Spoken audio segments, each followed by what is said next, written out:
शेतकरी बांधवांनो, कर्जमाफीबाबतची मोठी बातमी आलेली आहे। सरकारने अखेर जून महिन्यामध्ये कर्जमाफी देण्याचा शब्द पाळला असून पुण्यश्लोक अहिल्यादेवी होळकर कर्जमाफी योजनेअंतर्गत पहिल्या टप्प्यातील 12 जिल्ह्यांमधील शेतकऱ्यांच्या बँक खात्यामध्ये तब्बल 2 लाख रुपये जमा होण्यास सुरुवात झाली। शेतकऱ्यांनो, या गटामध्ये 12 जिल्हे आहेत आणि या 12 जिल्ह्यांमधील पात्र शेतकऱ्यांना 2 लाख रुपये कर्जमाफ झाल्याचा मेसेज येणार आहे। आज सकाळीच मुख्यमंत्र्यांनी तातडीची पत्रकार परिषद घेतली होती आणि या परिषदेमध्ये 5 महत्त्वाच्या नियमांनुसार कर्जमाफीचा निर्णय घेतल्याचं सांगण्यात आलंय। शेतकरी बांधवांनो, 5 नियमांमध्ये पात्र ठरलेल्या शेतकऱ्यांना 2 लाख रुपयाची मदत मिळणार आहे। शेतकऱ्यांसाठी आताची सर्वात मोठी बातमी आहे, कारण सरकारने स्पष्ट केले की सर्वच बँकांचं कर्ज माफ केलं जाणार नाही। फक्त आणि फक्त गोरगरीब शेतकऱ्यांची कर्जमाफी करण्याचा निर्णय सरकार घेत आहे आणि यासाठी सरकारने 12 बँकांची निवड केली आहे। जर तुमचं कर्ज इतर कोणत्या बँकेमध्ये असेल तर सरकारने सांगितलेले 5 नियम देखील जाणून घ्या, कारण सरकारने ही कर्जमाफी करत असताना संपूर्ण महाराष्ट्रातील 36 जिल्ह्यांचे 3 भाग केले आहेत। सरकारने जरी टप्पे केले असले तरी देखील शेतकऱ्यांना चिंता करण्याची गरज नाही, कारण पहिल्या टप्प्यामध्ये 12 जिल्ह्यांचा समावेश करण्यात आला आहे। त्या शेतकऱ्यांना येत्या 24 तासाच्या आत कर्जमाफीचा लाभ मिळणार आहे, तर दुसऱ्या टप्प्यामध्ये पुढील 12 जिल्ह्यातील शेतकऱ्यांचा समावेश होणार आहे। त्या शेतकऱ्यांना 8 दिवस वाट पाहावी लागेल, तर तिसऱ्या टप्प्यामध्ये शेवटच्या 12 जिल्ह्यांचा समावेश आहे, त्यांना 15 दिवसानंतर शेतकरी कर्जमाफीचा लाभ मिळणार आहे। जर तुम्ही पहिल्या टप्प्यामध्ये आला असाल तर तुमच्या खात्यामध्ये 5 कडक नियमांनुसार कर्जमाफीचा लाभ वितरण केला जाणार आहे। त्यामुळे शेतकरी बांधवांनो, आता कर्जमाफीसाठी निधी मंजूर झाला असला तरी शेतकऱ्यांच्या खात्यामध्ये पैसे वितरित होत असताना तब्बल 16 लाख शेतकरी या कर्जमाफीमधून बाद होऊ शकतात, कारण सरकारने आता कडक नियम लागू केले आहेत। तुम्हाला माहितीच आहे की खरीप हंगामाची पेरणी करायची म्हटलं तर शेतकऱ्यावर कर्जाचं ओझं येतं। बियाणांचे भाव वाढलेले आहेत, तसेच खताच्या किमती आणि ट्रॅक्टरचं भाडं यामुळे शेतकऱ्याचा खर्च वाढतो। पण आता तुमच्या खात्यामध्ये पीक कर्जाची रक्कम ही वितरित होणार आहे, त्यामुळे 2 लाखापर्यंतचं कर्ज हे थेट नील होईल। त्यामुळे शेतकऱ्यांचा कर्जाचा भार हलका होईल। पण यासोबतच लक्षात ठेवा की सरकारने जे नियम लावलेले आहेत त्यामध्ये पात्रता यादी ठरवली जाईल आणि समितीमार्फत शेतकऱ्यांच्या कागदपत्रांची पडताळणी झाल्यानंतरच शेतकऱ्यांच्या खात्यावर पैसे सोडण्याचा निर्णय सरकारने घेतला आहे। त्यामुळे तुमचं नाव हे पहिल्या टप्प्यामध्ये असेल तर तुम्हाला लगेच कर्जमाफीचा लाभ मिळेल, परंतु जर दुसऱ्या आणि तिसऱ्या टप्प्यामध्ये तुमचं नाव आलं असेल तर तुम्हाला थोडी वाट पाहावी लागू शकते। शेतकऱ्यांनो, आपल्या ग्रामीण भागातील 90% पेक्षा जास्त गोरगरीब आणि अल्पभूधारक शेतकऱ्यांनी ही खाजगी आणि आंतरराष्ट्रीय बँकेमध्ये खातं काढलेली नाहीयेत, तर त्यांनी सरकारी बँकेमध्ये खाती काढली आहेत। त्यामुळे सरकारने 12 बँकांची निवड करताना सरकारी बँकांचा समावेश देखील केला आहे। शेतकरी बांधवांनो, ही बाब तुमच्यासाठी फायद्याची आहे, परंतु एक गोष्ट लक्षात ठेवा की सरकारने जेव्हा 12 बँकांची निवड केली तेव्हा 12 बँकांची निवड करताना शेतकऱ्यांनी फक्त शेती पिकांसाठीच कर्ज घेतल्याचं अनिवार्य करण्यात आलेलं आहे। त्यामुळे जर तुम्ही इतर कोणत्याही गोष्टीसाठी कर्ज घेतलं असेल, तुम्ही जर शेतकरी असाल आणि तुम्ही जर शेतकरी कर्जमाफीची वाट पाहत असाल तर तुम्ही लक्षपूर्वक ऐकून घ्या की शेतकरी कर्जमाफी होत असताना जर तुम्ही ट्रॅक्टर घेण्यासाठी कर्ज काढलं असेल किंवा इतर कोणत्याही गोष्टींसाठी कर्ज काढलं असेल तर ते कर्ज माफ होणार नाही। फक्त शेती पिकांसाठी कर्ज घेतलेल्या शेतकऱ्यांना त्याचा लाभ मिळणार आहे। शेतकऱ्यांनो, ही कर्जमाफी म्हणजे शेतकऱ्यांचा सन्मान आहे, कारण शेतकऱ्याला खरीप आणि रब्बी हंगामाच्या पेरणीसाठी मोठा खर्च करावा लागतो। त्यामुळे शेतकऱ्याला आर्थिक सहाय्य देण्याचा निर्णय केंद्र सरकार आणि राज्य सरकारने मिळून घेतला आहे। केंद्र आणि राज्य सरकारच्या माध्यमातून अखेर महाराष्ट्रातील 56 लाख शेतकऱ्यांच्या डोक्यावरचा कर्जाचा डोंगर उतरवण्यासाठी 36,585 कोटी रुपयाचा प्रचंड निधी हा मंजूर झालेला आहे।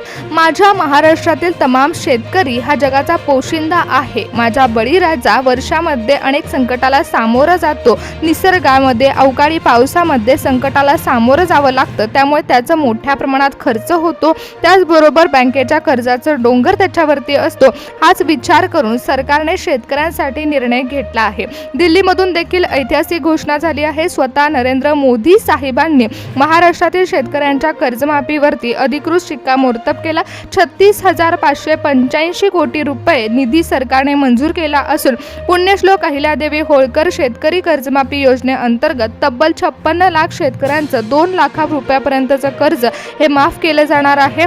तरी शेतकरी बांधवांनो, ही कर्जमाफी होत असताना सरकारने या योजनेचे 3 मुख्य भाग केले आहेत। यामध्ये 36,585 कोटी रुपयाच्या महानिधीला मंजुरी मिळाल्यावर राज्य सरकारने 56 लाख शेतकऱ्यांची विभागणी केली।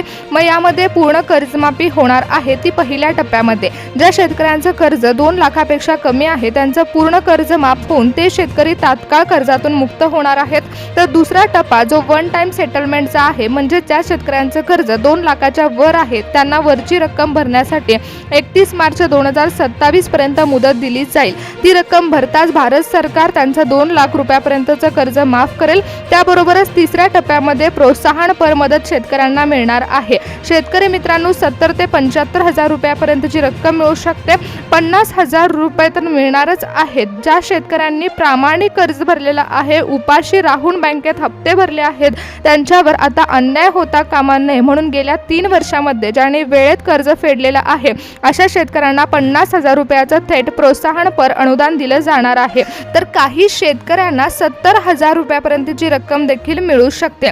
शेतकरी बांधवांनो, जिल्ह्यांची निवड करण्यात आली आहे, त्यामध्ये सरकारने कशा प्रकारे विभागणी केली आहे याची देखील माहिती आली आहे। जो 36,000 कोटींचा निधी जिल्ह्यांमध्ये वितरित होणार आहे, त्यासाठी सरकारने संपूर्ण महाराष्ट्रातील 36 जिल्ह्यांचे 3 गट पाडले आहेत। जो पहिला गट आहे यात प्रामुख्याने सर्वाधिक कर्जबाजारी असलेले शेतकऱ्यांचा समावेश आहे। त्यामध्ये 12 जिल्हे समाविष्ट करण्यात आले। येत्या 24 तासांमध्ये त्यांच्या खात्यावर पैसे सोडण्याच्या प्रक्रियेला सुरुवात होणार आहे। तर दुसरा गट आहे, यामध्ये प्रामुख्याने महाराष्ट्रातील 12 जिल्हे समाविष्ट करण्यात आले। तिसऱ्या गटामध्ये 15 दिवसानंतर पैसे वितरण केले जाणार आहे। शेतकरी बांधवांनो, काही शेतकऱ्यांची खाती ही खाजगी बँकेमध्ये आहेत, तर त्या शेतकऱ्यांसाठी जी 12 बँकांच्या नावांची यादी आहे ती पाहणं अत्यंत गरजेचं आहे। कारण सरकारने कागदपत्रांची चाळणी करताना बँकांची देखील तपासणी करत शेतकऱ्यांच्या खात्यावर डायरेक्ट बेनिफिट ट्रान्सफरच्या माध्यमातून कर्जमाफीचा लाभ वितरित करण्याचा निर्णय घेतला। यामध्ये ज्या 12 बँकांची निवड झालेली आहे त्या बँकांमध्ये पैसे वितरित करत असताना सरकारने यावेळी ॲग्रीस्टॅग आणि डिजिटल ई-पीक पाहणी अनिवार्य केली। त्याचबरोबर डिजिटल नोंद असलेले आधार कार्ड आणि आर्थिक बँक खातं लिंक आहे का पाहून 36,000 कोटी रुपयांमधून निधी हा बँक खात्यामध्ये सोडण्याचा निर्णय घेतला। त्यामुळे शेतकरी बांधवांनो, तुम्हाला कर्जमाफीचा लाभ मिळण्याच्या प्रक्रियेला आता सुरुवात झालेली आहे। सरकारने ज्या 12 बँकांची निवड केली आहे त्या यादीमधलं पहिलं आणि सर्वात महत्त्वाचं नाव आहे ते म्हणजे जिल्हा मध्यवर्ती बँक।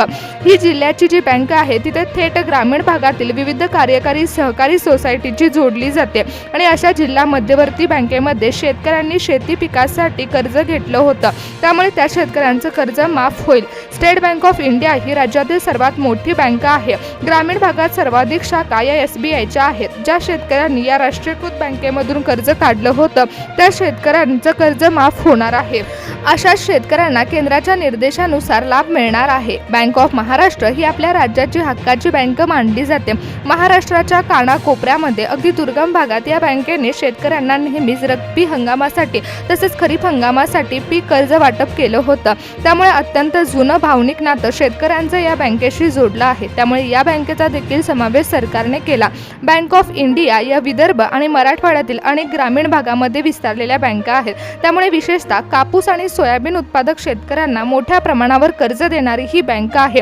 म्हणूनच या भागातील शेतकऱ्यांना दिलासा देण्यासाठी या बँकेची निवड करण्यात आली। सेंट्रल बँक ऑफ इंडिया या बँकेने देखील ग्रामीण विकासासाठी आणि शेती क्षेत्राला चालना देण्यासाठी मोठ्या प्रमाणावरती कृषी कर्ज दिलं आहे।